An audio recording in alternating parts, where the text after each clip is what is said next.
Hey, what's happening, guys? This is episode 3 of the O.F.F Podcast. I'm Jared from Jared Talk Cinema.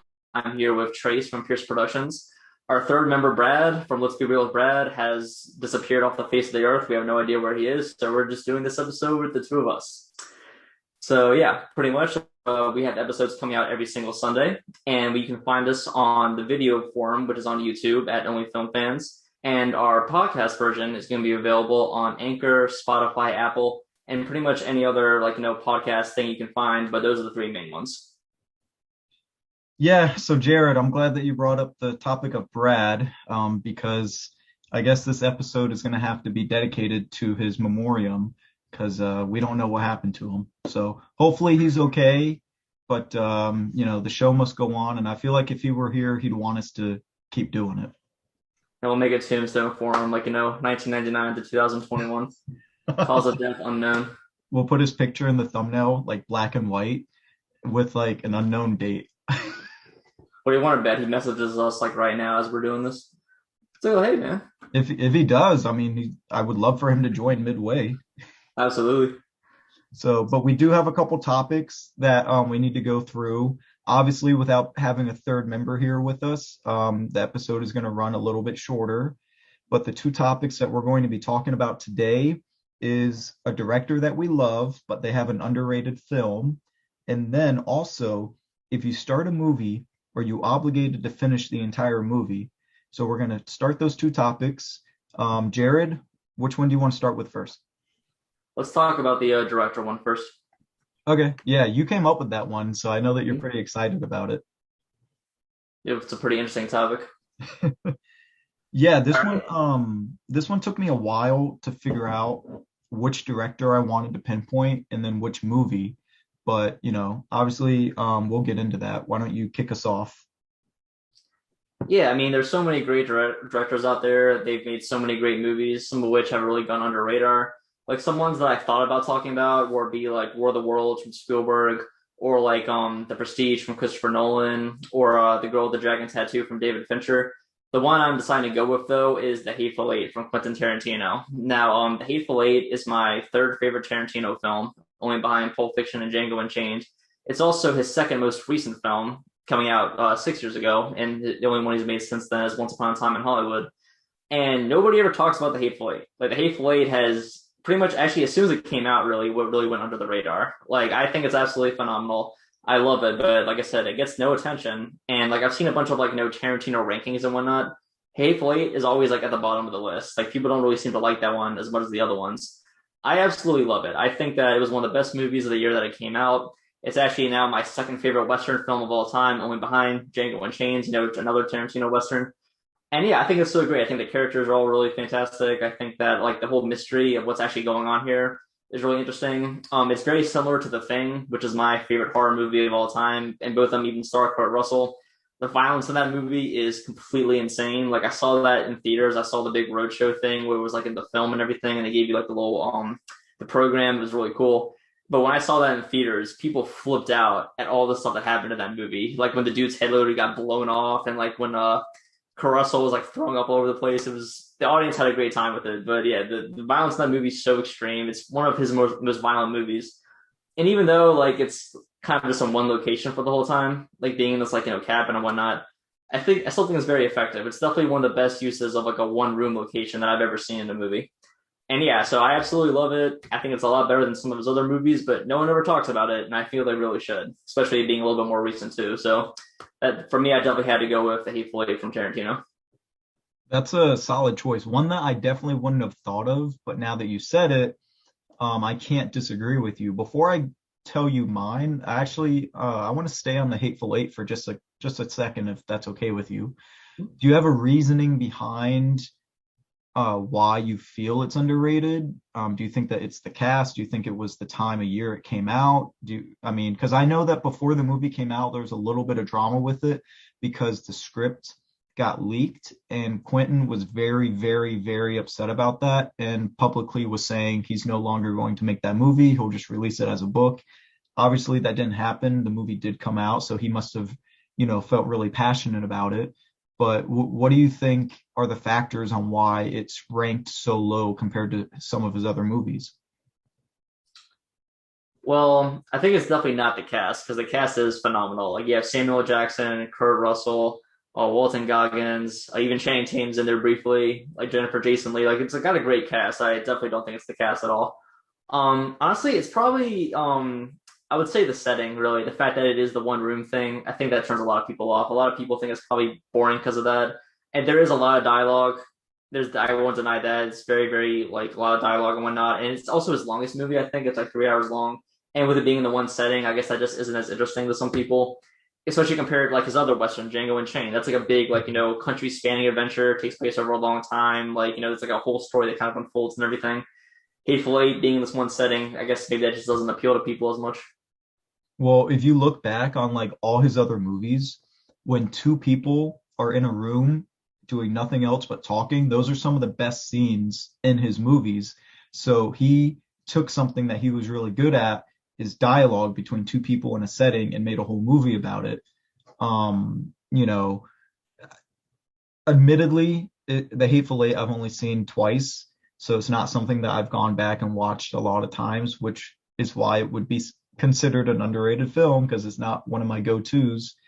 But I know that there is a Netflix, isn't there a Netflix extended version where it's like 4 parts or something like that?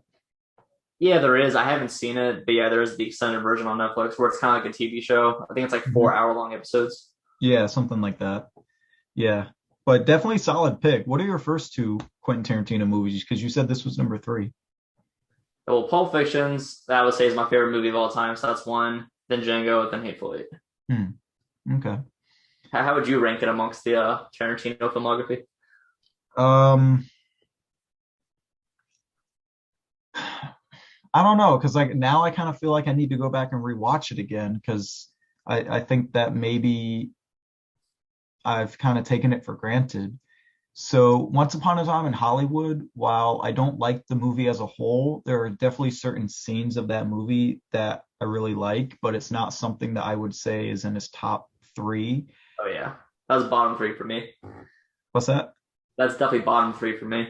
Yeah, so there's definitely really good scenes, but like the stuff with like Sharon Tate, that didn't need to be in. As much as I love Margot Robbie, her character didn't need to be in there.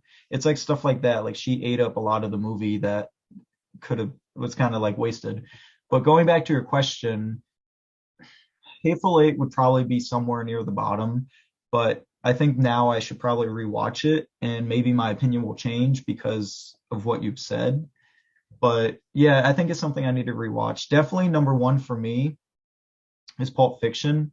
And then probably number two would be Kill Bill Part Two, and then Kill Bill Part One, and then Django for like Yeah, top I three. feel you kind of have to. I feel you have to count Kill Bill as one movie almost. It's even billed like for the Hateful Eight. It even says the eighth film by Tarantino, but Kill Bill would be 9 films if you broke that up. But he counts it as one movie, so I would count it as one movie myself.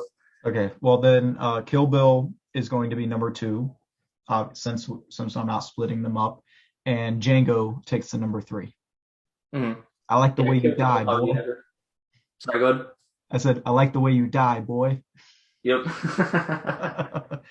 That movie has a bunch of great scenes. Since we're talking about Quentin Tarantino, another movie that I am really not that big of a fan of, but they have really good scenes, which I would also put near the bottom of his movies, is Inglorious Bastards. Honestly, yeah, that's not one of my favorites either. So yeah, I see what you're saying. Like the beginning is very tense and amazing with Christoph Waltz trying to look for the Jews, and he's having milk and cookies and they're Mm-hmm. hiding under the floorboards, but he knows the entire time that they're there. Mm-hmm. Um, Yeah. like that scene is phenomenal. There's a bunch of scenes that you can pull out of that movie that are great. The scene where they're clubbing the what do they call it? They're clubbing the Nazi with a bat called like the Nazi killer, like the Jew, no, like the Jew killer or something like that. The Bear Jew. The Bear Jew, yeah, yeah, yeah. And the guy comes out just with a baseball bat and is beating the crap out of him Mm. because he wouldn't give up like information or something like that. Like that's a really good scene. But the movie as a whole is not one that I lean towards when I think of his filmography. People, because I said Hateful Eight's underrated. I think Inglourious Bastard is kind of overrated. Like I see that towards the top of Miss Tarantino rankings, and for me, that's more like the middle towards the bottom. Yeah, I feel that. I feel that. Well, I could talk about Quentin Tarantino all day, but More to uh, talk about. yeah, let's get back on topic. So yours, obviously, we went through in great detail. Now, another master of cinema is John Carpenter. So Okay. when I say the name John Carpenter, what's the first couple movies that come to your head? I'm sure you already know the thing in Halloween, of course. Yeah. So a movie that, admittedly, because all his other movies are so great, a movie that he made in 2010 starring Amber Heard. Oh, here's Oh Brad. shit. All right, I'm let's good to let him go in. now. Bradley. Let's let him Bradley. in. Let's let him in and we'll make fun of him subtly. Brad, what has life done to you, man? Like you're normally in a much smoother background, you got a better camera. Now you just look so tired. The camera's kind of not as good. Different backgrounds. Oh man. Dude, we thought you were What's dead. what's life done to Dude, you, man? Yeah. so these past like 5 days, I have like adulted so hard. So Wednesday, I so like I think it was Thursday. Yeah, Wednesday I worked my last day at Regal. The COO of like Regal, Mark Air, like he came by, and then that was my last day. Then Thursday I moved like 2 hours out to my girlfriend's house, and we like moved downstairs, and I had to get all my Blu-ray movies down there. I had to buy a new TV. I had to get like shelving, and then we house sitted, and that was just wicked fucked up. I got a new job, and I'm super tired. Like I had a Jungle Cruise video that I did, and like I deleted it, but I had to like recover my phone, and then I was all at work. That's why I'm in my like this is like my work outfit. You can like kind of wear whatever. Dude, I couldn't find these headphones, and they were right next to me. Dude, I'm really fucked up right now. Like genuinely like fucked up. Yeah, man. We've been recording. We had a nice little eulogy there for you at the beginning. We Uh, dedicated the episode to you. Yeah. We're like Brad's gone. We all know what happened to him. This is in his memory. Yeah. that's funny as fuck. Yeah, I mean, I did watch it, Raising Arizona, and I do Oh, have we're my not there movie. yet. We're not there yet. Oh, you're not there yet? Yeah. Okay. We've gone through the intro and then my director's choice for underrated film. So that's all you've Okay. listened for. All right. So I picked up um Hateful Eight from Tarantino. Awesome. so Hmm. I was just about to say my choice, and now that you're here, welcome Brad. Welcome, You go Brad. after me for your choice, all right? So Brad, when I say the name John Carpenter, what is the first movie that comes to your head? I think of Halloween. As most people do. Yes. So there is a movie by John Carpenter. It was the last feature film that he directed called The Ward, starring Amber Heard. This movie came out in 2010, and I think that it is underrated because while it is not as good as Halloween, which is hard to do, while it is not as memorable as The Thing, which is hard to do because those two set the bar extremely high, I feel like, for horror. This is a great psychological horror, and it takes place in one of my favorite locations ever, a mental institution. Not only because I belong in one, but because it's very interesting on the human psyche. So I wrote down a couple notes about the ward, just in case you guys hadn't heard of it before. Have you or no? I've heard of it. I've never seen it. Jared? Yeah, yeah. This is his last movie. Yeah, okay. It stars Amber Heard. It was released in 2010. It had a budget of $10 million and a worldwide gross of 5 million, so it actually lost quite a lot of money. It Hmm. is set in 1966. The film chronicles a young woman who is institutionalized after setting fire to a house and who finds herself haunted by the ghost of a former inmate at the psychiatric ward. So before I made this pick, I thought about it and I was like, you know what? I got to rewatch this before I can actually say that it's underrated because I hadn't seen it in a couple years. So I went to actually rent it online and I couldn't find it. I had to buy it off Amazon and like do like the express shipping. So I'm glad that I have it now because I do enjoy the movie. but I watched it 2 nights ago, and I stand by that it's underrated. It's not as good as Halloween, but that's a very, very high bar. This is a good psychological horror movie, and it's very creepy at times. So that is my pick. Okay. That's a pretty good pick. Yeah, because I was just saying too that like because Brad, you weren't here for this part, but like I was telling Trace that pretty much all of John Carpenter's movies outside of Halloween, including The Thing, were like box office failures and they did not get good critical attention. So I was saying that he's kind of at the time he was a bit of an underrated director as when his movies are coming out. It's not like the word was exactly the same if it was a box office failure like that. Yeah, you know what I thought was funny though is when I was reading the IMDb of The Ward, it said John Carpenter did not compose this movie. He usually composes his movies, but his reasoning was he was too old. And then it said, and then in 2018 he came and composed Halloween. So it was like he was too old for it, but then 8 years later he decided to come back. Maybe directing and composing was too much for him, and maybe just doing one was enough. Now that I'm thinking about it. Yeah, it makes sense because apparently he's coming back. Like apparently he did a lot of his music that he wanted to do, and apparently he's trying to direct again. Thank God. Oh, How really? was he? I was just Yeah. trying to face that too. He needs to come back with another movie. Yeah, Does anyone know, like off the top of their head, how old is it? How old he is? he's definitely in the 70s at the very latest. All right, I'm looking it up. If you guys want to give any guesses out before I give the answer. 79. Uh, I'm gonna go with 79. I'm going with 81. Ooh, okay. Okay, he's 73. Oh, Oh, Yeah, oh, so that's not that old, man. He can still definitely do some stuff. yeah, it looks like he's still rocking some handlebars though in that picture that I saw. Well, so Trace, like, how many Carpenter movies have you seen? Because I've seen about half his movies. I want to go back and see all of them. But Okay. like, I think They Live is very underrated in terms of Oh my Carpenter. God, dude, I love They Live. Yeah, that But one I think is because I very love underrated. it, okay, so because I love it so much, I couldn't classify it as underrated because of how high I set the movie. I didn't think that was fair.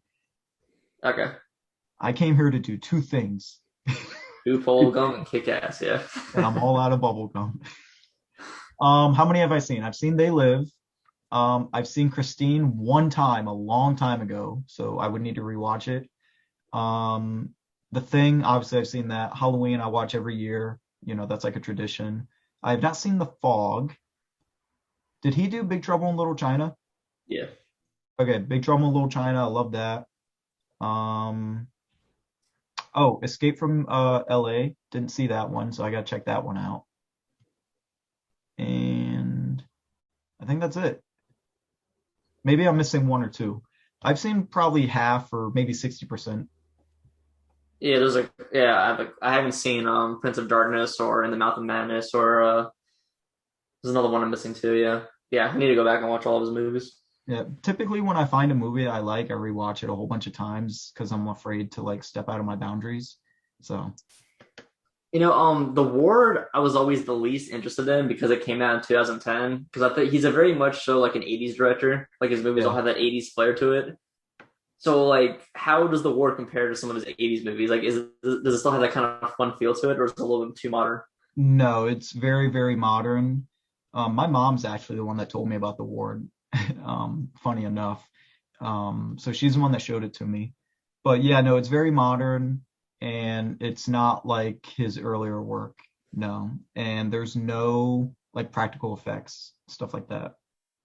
Oh no. Yeah. But that's okay. It's all right. I like the movie, so it's not for everyone though. Yeah, I'll definitely check it out with your recommendation.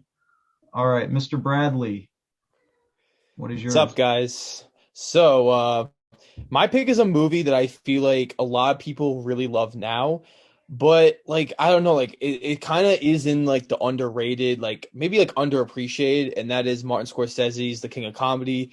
Martin Scorsese, I'll probably talk a lot about him on this podcast because he's definitely one of my favorites. I absolutely love his films. When I watched The King of Comedy last year for the very first time, I was kind of blown away. I thought this movie was excellent. One of the reasons I wanted to see it was because of the Joker movie of 2019 was getting heavily compared to The King of Comedy and Taxi Driver, both starring Robert De Niro, and both those movies were directed by Martin Scorsese. And obviously, I've seen Taxi Driver, and I wanted to see where the comparisons were, and like I definitely see it. I still think Joker's a pretty good movie, but like after seeing Taxi Driver, it does make a lot of sense. Like it was almost hard not seeing the Joker like stuff in it because it kind of is like the talk show, like game host stuff. Like it's probably one of De Niro's most interesting roles. It's a movie that didn't do well at the box office. I have written here that the budget was 19 million and it only made 2.5 million at the box office. And this was in 1982 money. Like people really didn't love it when it first came out. If you check like Rotten Tomatoes and Metacritic, they obviously rated it much higher now. But when it first came out, it wasn't a massive success. But this movie is so ridiculously entertaining, and it's actually one of the only Martin Scorsese movies that are actually like rated PG. But it might have been PG-13 now because it was in 1982, but it's still PG, which I think is really interesting because this movie definitely feels like it could have been rated R or like PG-13. But it's really, really good. And if you want to see De Niro kind of taking back like his kind of macho-ness that he's so good at doing, this is the movie for you. I have not seen this movie before. Obviously, you already pointed it out when Joker came out. A lot of people were drawing the comparisons of it, but even then, I think I still didn't check it out. Taxi Driver I've seen twice, both times because of my stepdad. Taxi Driver's all right. It's pretty good. It's good. But King Comedy, never seen it. So I can't really answer too much on that. Yeah, I'm trying to go through Scorsese's movies right now. I just Oh, started, so nice. I've only seen Shutter Island, which I watched once like a long time ago. So I'll get to King Comedy eventually. But yeah, I didn't even hear about that until Joker came out, and I heard about it because of Joker because I heard about all the comparisons. And yeah, I've heard that it's one of his better movies for sure. I'm definitely interested in watching it because I think Joker was fantastic. So yeah. Yeah, yeah, that's the thing, because like a lot of people didn't know about this movie at all, and like when Joker came out there was a lot of talk about it, but I also think like you said, it's definitely one of his best movies that never gets talked about. Like you always hear about Goodfellas and Mean Streets and Taxi Driver and all, Raging Bull, but you never get to hear King of Comedy get thrown in the mix in the top 10, and it definitely is for sure.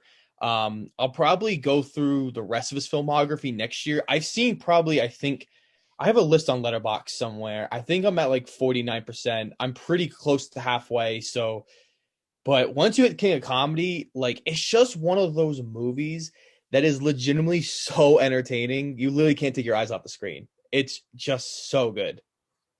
Well, it is called the King of Comedy, so I'm sure it's pretty interesting. It's good. It's good. What would you say? I'm looking at his filmography right now. What would you say, Brad, is like your top two or three favorite movies from him? I don't know if I have like an order. I probably will say it in order, No but I don't particular like order. having. Okay, so I'd probably go with probably the obvious ones: Taxi Driver, Goodfellas, and Raging Bull. I'm a big Raging Bull fan. I know a lot of people don't really talk about that movie as much, but like I really feel like that's one of like the greatest movies ever, like at least top 100.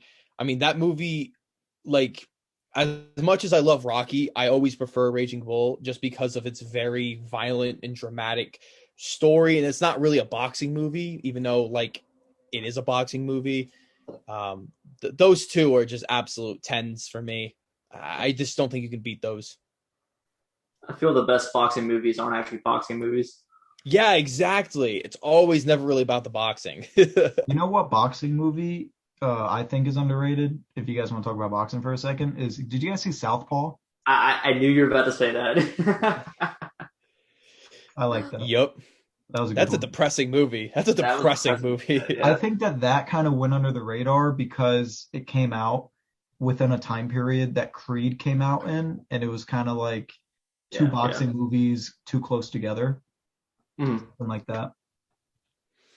It's crazy because like Jake Gyllenhaal, I feel like he has a lot of star power, but like Oh I yeah. guess he doesn't. I don't know. Like, I guess against like average moviegoers, like, oh yeah, he's pretty good. But like us, like cinephiles, like, oh yeah, we love Jake Gyllenhaal. But like, I don't know how After it is for the rest of the world. after Nightcrawler, he can do no wrong. Okay. That was He a should good have gotten an movie. Oscar nomination for that. Yeah. But we do have a second topic to dive into. As much as I like to talk about Jake Gyllenhaal, we have a second topic. Brad, since you didn't get to really talk about, since you didn't get to hear about Jared's first one and stuff, why don't you kick us off with this because you are the inspiration for this topic. Okay, so I guess I'll give a little bit of like backstory. We were talking about in the chat about finishing a movie. And Trace, we talked about it last week about how you couldn't finish The Last Airbender. And you know what? I can't blame you.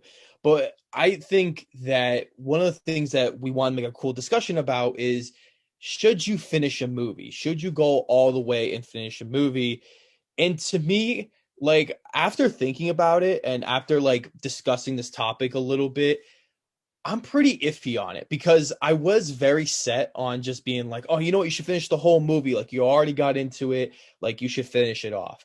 I think if like you rent a movie, like you pay for it, like at the movie theater, I feel like you should genuinely just finish it, like because you're already there, like you pay for the snacks, or if you paid for it at home, like I think it's a waste of money. But like, I mean, I don't know. I feel like you should always try to respect artistic creation.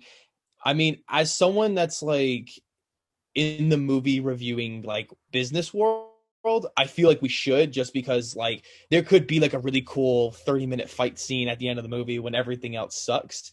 Uh, but again, I could see someone just I'm excited to hear what your thoughts are on this. So, Jared, you kind of agree with me a little bit. What do you think? Yeah, I'm very much on the camp that you have to finish a movie. I don't think you should ever stop watching a movie. And I think that because like kind of what you just said too, like you never really know what's gonna come up. Like it could be really bad, but the last half hour could be really, really interesting. Like you never really know. And I feel like, especially for us specifically, like as movie reviewers, like I feel like it's kind of our job to watch it. Like our job is to watch it and tell people whether or not they think they should watch it. So if we give up halfway through, it's like that means we didn't really do our jobs, you know, unless we make the argument that it was so bad we couldn't finish it, so therefore we shouldn't watch it. But I mean, just like I don't know, I just feel that we should we at least specifically like movie reviewers have to tough it out. But yeah, I just feel that like yeah, you're not going to truly know how good the movie could have been or bad it could have been if you don't finish the whole thing, you know. So you kind of have to stick with it. Hmm. Okay, so Brad, you talked about there's a difference between like watching it at home and going to the theater. At the theater, I am a little bit more respectful, but there's two times in my life I have walked out of the movies. One, I can't remember the name of the movie, so sorry about that. But I remember I was with my friend Andre. I remember the circumstance behind it. And the second time was the Mark Wahlberg movie, The Gambler. I walked out of that one. I didn't like that one. But when I'm at home, something that I find very valuable is my time. I know a lot of people find that very valuable, but for me, time, especially with me going through school, me at the time having a girlfriend and, friends wanting to do stuff and having a social life and stuff like that, time to me is very, very valuable. So if I'm watching a movie and I already don't like it, I can't I don't want to waste my time on it. And Jared, you were talking about, the fact that, oh, it's your job to review a movie. And not every movie I watch, I review. And even the movies that I am going to review, it hasn't happened yet. But if I'm watching a movie that I'm going to review and I can't finish the movie, then isn't me telling the audience, hey, I can't finish this movie? Isn't that sort of a review by saying how bad it is? Which you kind of touched on that for a second. But for me, if I can't, if I don't think I can finish a movie, then I don't want to force myself to do something that I don't want to do, you know? It's like listening to a song. If a new album comes out by, let's say, Kendrick Lamar, he hasn't had an album come out in a while. If a new album from him comes out, are you obligated to listen to every single track? No, not every song you're going to like. it's the same thing with a movie. You're not obligated to watch the whole entire movie to know if you like it or not. I mean, I think you would still listen to the song at least once to see if you like it. You know, kind of same Oh thing no, with I movies. turn that shit off if I don't like it. I really they give it like 10 seconds and that's it. Well, so like my thing with it though, like I don't know, like I can definitely see that like that point of view.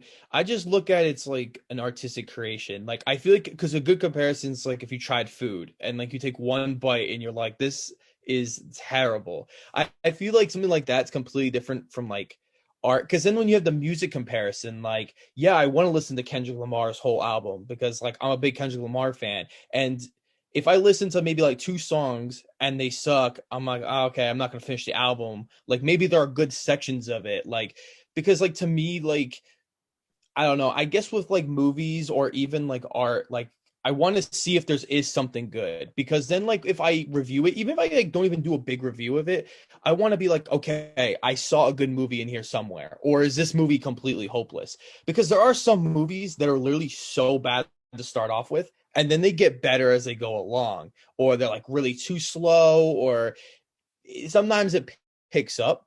Um, but again, too, like because it also depends on the movie. So like, and referring to we were talking about the Last Airbender, like I don't know, like I totally get it. It's the Last Airbender. Everyone knows it's terrible. Um, but like I'm more Jared on here. Like I have to at least watch it through first. I feel like if I want to enjoy all the amazing movies that are out there, if I'm like, okay, I'm already choosing to watch The Last Airbender and I know it's terrible and everyone's saying bad things, I might as well just finish it and like get the pain. I might get the pain of like the worst movies like Catwoman I and don't things want like that that. pain. Hey, what doesn't kill you makes you stronger, all right? No, It's it could kill true. me.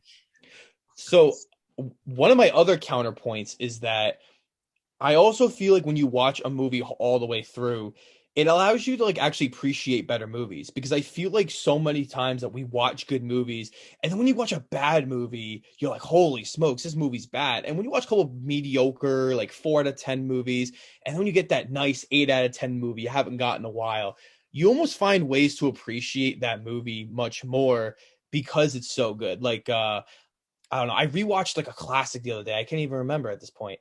Was it even a classic? I don't know. And you just see like the filmmaking style is just so much better than when you have like a 1 out of 10 movie. I don't know. Yeah, that's a good point that you can definitely have a better appreciation for better movies. In terms of what kind of countering something that Trey said, because I touched on a little bit about like, isn't that like the review itself if you can't finish it? I mean, technically, sure, but that's not really that great a review then. I feel like anyone watching that's gonna be like, okay, well, why is it bad? It's like you watch like half hour of it, so why was the movie bad? Like I understand it was really bad, obviously, if you turned it off so soon, but like why? Like what makes it so bad? Say it won't be a good review. Which I mean, like maybe you care, maybe you don't. I guess it depends on the movie, but I don't know, just you have to have that well-rounded opinion. And yeah, I do feel that like what's the point of just watching movies if you're only going to watch things that you like? You got to see all sides of the coin. You got to see all different kinds of movies and whatnot to have like a more well-rounded take on film in general. Yeah, I get what you're saying. I don't want to make it sound like I give up on every movie after 10 minutes. Like that's not what it is. But definitely my time is valuable. And then I don't know if I have like ADD or whatever, but my attention is definitely like you got to catch my attention, or like I have to be super invested, stuff like that. So it's kind of like a mixture of those things. I'm sure I'm not the only one out there that has this thoughts, but for the purposes of this podcast, 2 people are outvoting the third. So but I did want to, kind of it's different talking about something over text. Me and Brad went back and forth for probably 10 minutes or so. And sometimes over text, you're not able to fully say your thoughts. So I just wanted to kind of like get that out there while we're on video with each other. And, we've also had like 2 weeks to think about it because we had that discussion like 2 weeks ago. So I kind of just wanted to, lay that out on the table and get everyone's full thoughts on that. Another thing too, I was thinking is like if you don't finish a movie, can you even say that you saw it? Like if you've seen a half hour of The Last Airbender, Yeah. can you say that you saw The Last Airbender? If you only You see like a half shouldn't hour. you shouldn't say that you saw The Last Airbender, but yes, you can say that you did see it. Yes. Really? I'm not sure if you could, honestly. I feel if you don't watch the whole thing, it's not really seeing it, you know? Just, You attempted. you saw pieces of it, not the whole thing. You attempted to see it. I don't know. I don't know if that would hold up in a court of law, personally. I agree with Jared on this one. I feel like you have to at least like watch it, like at least like the whole thing, because it's like okay, I watched the movie. Because like think about it, it's like if I were talking to somebody and I was like, oh, I watched Last Airbender, but I only watched like 30 minutes, like we like because then the person's gonna be like, well, you only watched a little bit of it, like or I could like I started watching, I couldn't get through it because it was so bad. But like if I because like the natural assumption is if I told Jared, hey, I watched Catwoman the other day, he's gonna assume I watched the whole thing Yeah, because exactly. like because like that's how we normally watch movies from beginning to end, like so I feel like you kind of do have to watch the whole thing at least to say that you saw it. I don't think like I do agree with you, like time is valuable, but also too, like there's a difference between like a random surprise movie and you're watching it and you're like, this movie sucks. Like maybe you like didn't know anything about it. It was on Netflix, but like you also kind of knew The Last Airbender was really bad. So like you had a lot of preparation for it. Like I didn't go in Catwoman and be like, oh man, maybe this is a good movie, and then put it on. I'm like, oh my god, this is so bad. Like I knew it was gonna be bad, so then I watched the whole thing through, and I just laughed super hard at it. But I you think can't that laugh at the last Airbender, I'll tell you that. You can only No. cry watching that one. I think that I'm outvoted for this discussion. You know what, Well, Trace? If you die a happier man due to the lack of trauma from these bad movies, then I'll give you the win at that point. maybe I'll live longer by not Maybe. finishing those bad movies. So if that only that could Jared be and Brad true. hadn't watched those bad movies, they'd still be with us. Well, a movie that Brad recommended last week was Raising Arizona, and I'm Hmm. going to throw it out there right now that I watched it and I did not think it was bad. Nice. But you did watch the whole thing, right? I watched the whole thing. I watched it at the gym on the treadmill. Nice. Awesome. The way Scorsese would want it to. Jared, did you see it? I was a lazy boy. I did not see it, but I will definitely watch it very soon, I promise.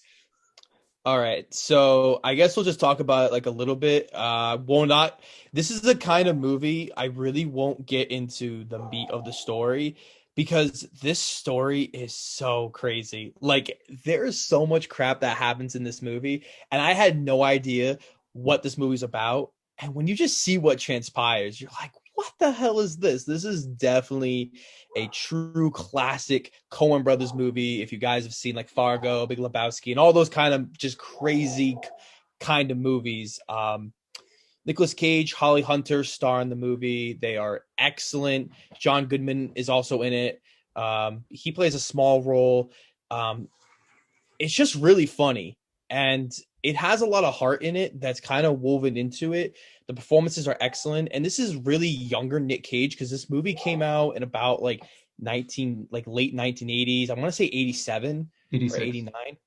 86. Yeah, so he doesn't have like that freak out Nick Cage that we're used to, but he's genuinely so good in the movie, and Holly Hunter was also excellent. um yeah, I kind of love this movie. I was never bored for a single second, and that's a lot for me to say. Well, what's it Um, even about? Try and give him a rundown without spoiling it, Brad. Yeah, just give me like a brief plot synopsis. All right, I mean, a brief plot synopsis is like Nicolas Cage and Holly Hunter, they're like married, and because she's barren, that they like steal someone's kid because they like want a kid, and this person has too many kids. But there's like so much more to it. Yeah, it's really strange. The only reason why I don't like, I mean, Trace, you could tell more. The only reason why I want to, because like the way the movie kind of unfolds is almost better if you kind of don't know anything, because it makes the movie very unpredictable. But Yeah, I agree with Jared. I'm not going to say anything else about the movie, because I didn't I didn't even read the synopsis. You suggested it, so when I went to the gym, I played it, didn't read the synopsis of it, so I didn't know what to expect, and the unexpected what worked for me. So I won't say any more about the plot. Just know that they're married. They want a kid, can't have one. They take a kid. That's all you need to know. So you said you loved it. I'm not going to say that I loved the movie, but I definitely liked it.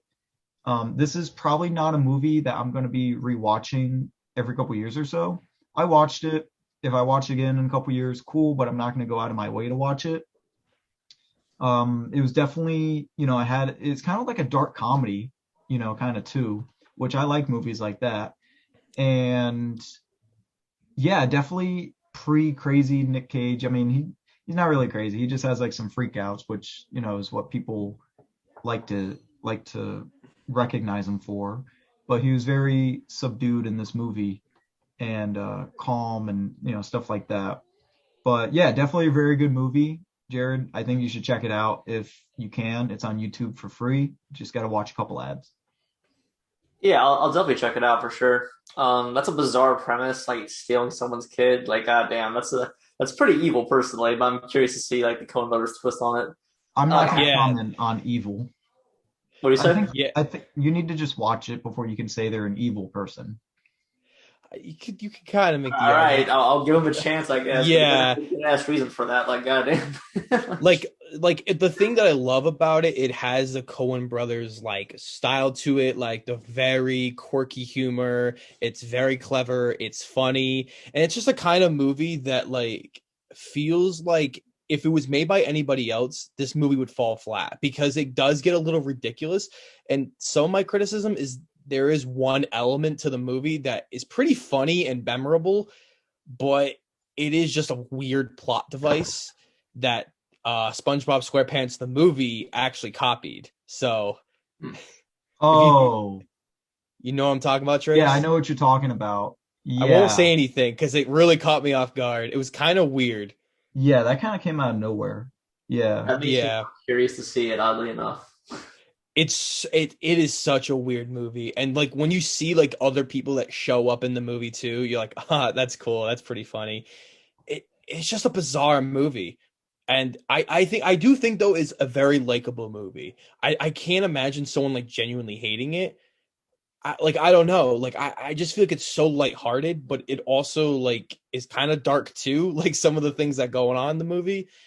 Um just saying like when you watch the movie, I can't wait for you to see Nicolas Cage's haircut. That's all I can wait. It's amazing. How does it compare to other Coen Brothers movies? So like I'd probably give this movie an 8. I really loved it. I wouldn't say it's like a 9 or a 10. I wouldn't say it's like good as like Blood Simple or like Big Lebowski, Fargo, or any of those. Um, it's still a pretty great movie. Um, and I think it's pretty underrated too, because like when it came out, like people liked it, people thought it was pretty good. It's gained a little bit more of a cult status because it is such a bizarre movie. Um, I just think it's very unique, and I kind of I don't know. I'm a big fan of the Coen Brothers, so I'm probably gonna like their movies a little bit more. Well, I have a recommendation for the week for you two and the viewers if you're able to watch it. It's a movie that you may have seen before, but I rewatched it over the weekend while, driving to and from Orlando. And it's on HBO Max. It's from Will Ferrell, 2008 basketball movie called Semi Pro. I haven't seen this movie in a couple years, and I forgot how funny it was. It's very stupid, but seeing Will Ferrell and Woody Harrelson together in a basketball movie, uh, it there's just something about it. It's hilarious. I think that is very funny. Have you guys seen it before? I haven't even heard of it actually. Really? Yeah. Really? So I've always heard about this movie. I've always seen the posters. Like if I went to like the Blockbuster when it was still around, there was like DVDs in there. I have never seen it, and I'm a massive basketball fan. So I know I pretty much gotta watch it now. So Dude, Will Ferrell plays a character called Jackie Moon, and it takes place in the 70s. And all I'll tell you about the movie is his character, like his big highlight moment of life, is he recorded a song called "Love Me Sexy," and that's like a running joke throughout the movie that was like that's like his big thing is he recorded that song. It Dude, it's hilarious. If you just want like a fun movie to watch late at night with your girlfriend or a buddy, you get get a burger, get some pizza, get some good food, whatever, and just have fun. It's so funny. You're gonna see a lot of people in this movie from other comedy movies, and you're like, oh man, like they do like little characters and cameos and stuff. It's funny. So Brad and I both picked pretty serious movies, and he picked some goofball thing. Oh yeah, I'll probably always pick something stupid.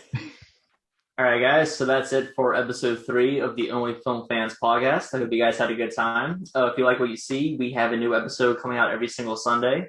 You can watch the video version on YouTube at Only Film Fans, and you can watch the podcast version on Anchor, Apple, Spotify, and pretty much any podcast you can think of. But those are the 3 main ones. I'm Jared from Jared Talk Cinema. You can find me on YouTube at Jared Talk Cinema. Same thing for Facebook and Instagram. Twitter's a little bit different. Right now on Twitter, I'm at Hot Sauce Hour Ago because Jared Talks Cinema is one letter too long for a Twitter handle. So working on changing it, but that's where you can find me. So I'm here with Brad and Trace. So Trace, tell us where we can find you at. Well, you can find me on YouTube under Pierce Productions, and you can also find me on Facebook under Pierce Productions, and you can find Only Film Fans Podcast on Facebook also for updates. Awesome. So this is Brad from Let's Be Real Brad. You can find me on YouTube, Let's Be Real Brad. I have Facebook, Instagram, Twitter, all under Let's Be Real Brad. I think Twitter is Let's Be Real B because I don't know why I couldn't get it. I don't know if it's too long. It's all good. And that's it. All right. Well, I will talk to you guys next week. Absolutely. We'll see you guys on the next one. Later. Later.